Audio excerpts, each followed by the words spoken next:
Hello friends, आपको फिर से एक बार स्वागत है। आज मैं आपको सब्जेक्ट एंड प्रेडिकेट पढ़ा रहा हूँ।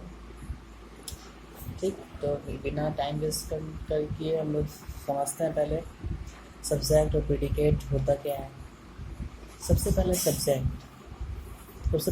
क्या होता है, इसके लिए मैं सबसे पहले आपको हिंदी में समझाता हूँ। देखिए, सब्जेक्ट वैसा पार्ट है सेंटेंस का जो किसी पर्सन और थिंग्स के बारे में बताता है कि उसके बारे में हम लोग क्या बात कर रहे हैं। ठीक ना, मैंने क्या बोला? Subject is that part of sentence which names the person और thing we are speaking about. ठीक ना, जैसे मैंने कहा राम इज गोइंग देयर, तो मैंने यहाँ किसके बारे में बताया? मैंने क्या बताया? सब्जेक्ट का। किसी पर्सन के बारे में अगर हम लोग बात करें तो वो सब्जेक्ट हो गया। तो यहाँ पे हम लोग राम के बारे में बात कर रहे हैं कि राम वहाँ जा रहा है। ठीक, राम वहाँ जा रहा है, तो हम लोग राम के बारे में बात किया, तो ये आपका सब्जेक्ट हो गया।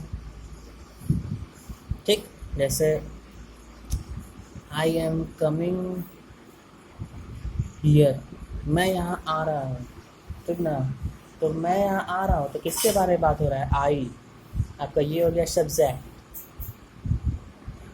ठीक, ये हो गया सब्जेक्ट। ठीक, उसके बाद आता है प्रेडिकेट। प्रेडिकेट क्या होता है?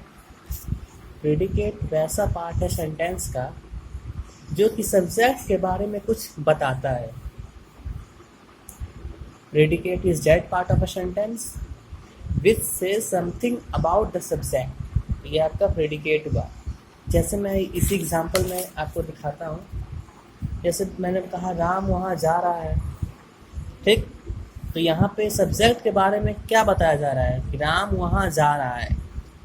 राम के बारे में बताया जा रहा है कि राम वहाँ जा रहा है, तो ये आपका पूरा हो गया प्रेडिकेट। ठीक ना, प्रेडिकेट, ये आपका हो गया प्रेडिकेट जो कि सब्जेक्ट के बारे में बताए। सब्जेक्ट क्या हो गया आपका? राम। राम के बारे में बताया जा रहा है, तो ये आपका प्रेडिकेट हो गया। दूसरा देखा जैसे they are doing this work, वे लोग इस काम को कर रहे हैं, तो आपका दे हो गया क्या? सब्जेक्ट हो गया। और किसके सब्जेक्ट के बारे में जो बताए वो आपका हो गया प्रेडिकेट। ये कॉन्सेप्ट हुआ। ठीक ना, अब मैं कुछ इस पे रूल बता देता हूँ आपको। बहुत ही सिंपल रूल है जो आपको अगर ये याद नहीं रहा तो आप वैसे याद कर सकते। सबसे पहले मैं ये बता देता हूँ मेन वर्ब और हेल्पिंग वर्ब के बारे में बताता हूँ। ठीक ना, मेन वर्ब, हेल्पिंग वर्ब या एक्सलरी वर्ब, जिसको एक्सलरी वर्ब भी कहा जाता है। मेन वर्ब आपका क्या हो गया? मेन वर्ब सिंपल वर्ब जैसे ask, read, go, do, play. Verb का तो मैंने आपको वीडियो दिया है बना के। ये सारे हो गया मेन वर्ब। और हेल्पिंग वर्ब क्या हो गया? Is, am, are, has, have और बहुत सारे हैं। ये सब हो गया विल, शैल, ये सब हो गए आपके हेल्पिंग वर्ब। अब अभी आपको इसके बारे में उतना नहीं जानना है, बस इसका यूज़ कैसे करना है वो मैं समझा देता हूँ। देखिए, मेन वर्ब जो आएगा वो हमेशा सेंटेंस के लास्ट में आ सकता। ठीक, ये बात अलग है कि अदर वर्ड के पहले आएगा। अदर वर्ड तो आपका लास्ट में रहता है। अदर वर्ड जैसे मैंने बोला she is going to school, she is going to school, तो गो मतलब जाना, गोइंग हो गया आपका मेन वर्ड। टू स्कूल तो अदर वर्ड हो गया, उसको हटा दीजिए। गोइंग हो गया आपका मेन वर्ब, और हेल्पिंग वर्ब जो आएगा हमेशा आपके मेन वर्ब के पहले आएगा। ठीक ना, जैसे मैंने आपको कहा एग्जांपल में दिया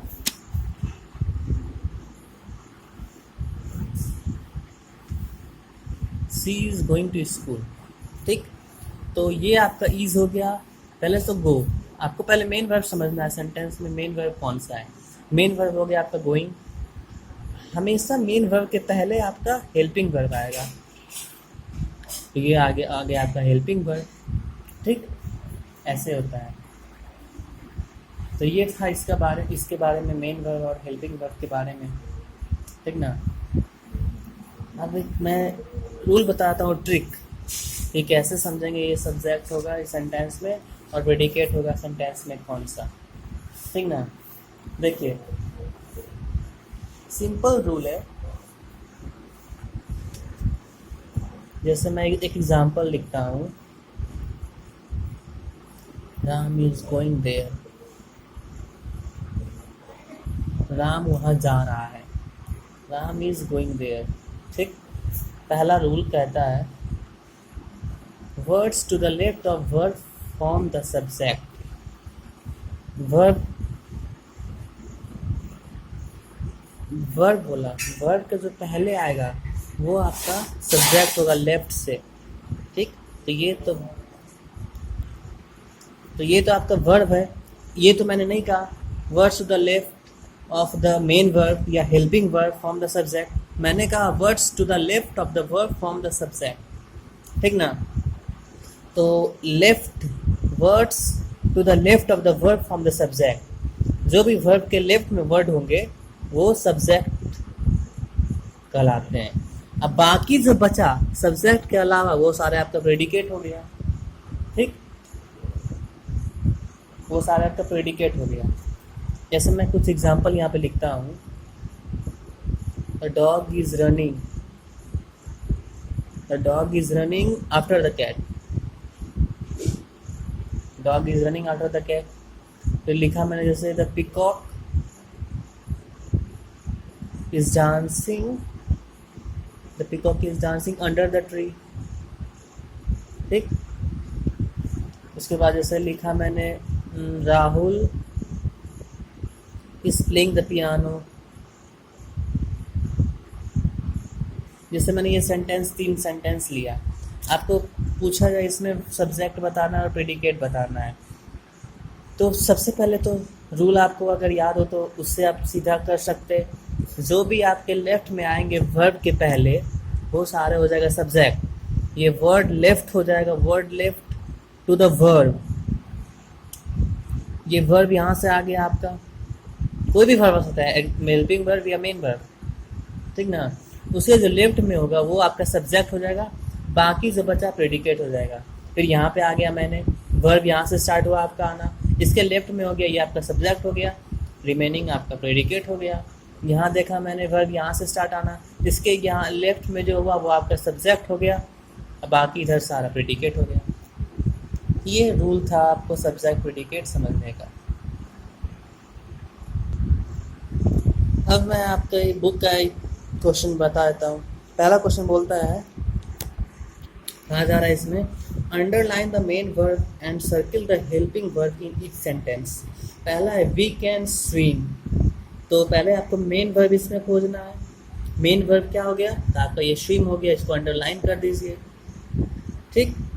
उसके बाद हेल्पिंग वर्ब कैसे पता करेंगे, मेन वर्ब के पहले जस्ट पहले वो हो गया हेल्पिंग वर्ब, तो यहाँ पे कैन, इसको सर्किल कर दीजिए जैसा क्वेश्चन में कहा जा रहा है। ये आपका पहला क्वेश्चन हो गया। दूसरा है you will win the race, ये आपका हो गया क्या, मेन वर्ब, एंड ये हो गया आपका helping verb. Neema has lost her book, ठीक, ये हो गया आपका क्या, मेन वर्ब, ये हो गया हेल्पिंग वर्ब, ठीक।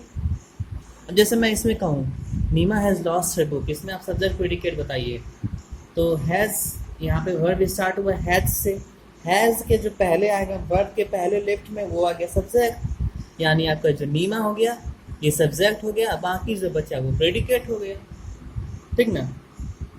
दूसरा है you should tell the truth, tell हो गया आपका मेन वर्ब, शुड हो गया आपका हेल्पिंग वर्ब, राइटिंग हो गया मेन वर्ब, वॉज हो गया हेल्पिंग वर्ब, डूइंग हो गया मैंने उल्टा कर दिया, आप इसको अंडरलाइन कर दीजिएगा, डूइंग हो गया आपका मेन वर्ब, और ये हो गया आपका हेल्पिंग वर्ब, ठीक, ये हो गया आपका मेन वर्ब। ये मैं लिख दिया क्योंकि मैं उल्टा कर दिया, ठीक ना। ये हो गया आपका हेल्पिंग वर्ड। तो पहला क्वेश्चन आपका ये था। हम और क्वेश्चन देख लेते हैं। दूसरा क्वेश्चन में आपका कहता है make match the subject predicate to make sentences, ठीक ना। पहला तो बताया गया बर्ड्स लिव इन नेस्ट, तो आपका बर्ड्स हो गया subject and live in nest हो गया प्रेडिकेट।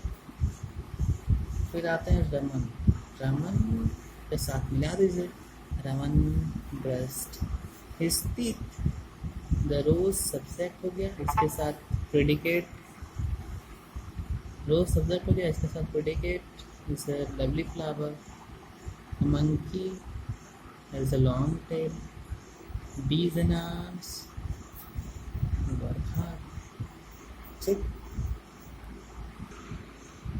फिर नेक्स्ट क्वेश्चन में कहा जा रहा है choose a suitable subject for each predicate. आपका इधर प्रेडिकेट दिया हुआ है सारा, आपको इसमें सब्जेक्ट चूज करना है फ्रॉम हियर, यहाँ से। पहला बनाया हुआ the sun is very hot, दूसरा लव्स ऑल मैन, तो क्या हो जाएगा गॉड, ठीक। सेकेंड नंबर का ये हो जाएगा गॉड लव्स ऑल मैन।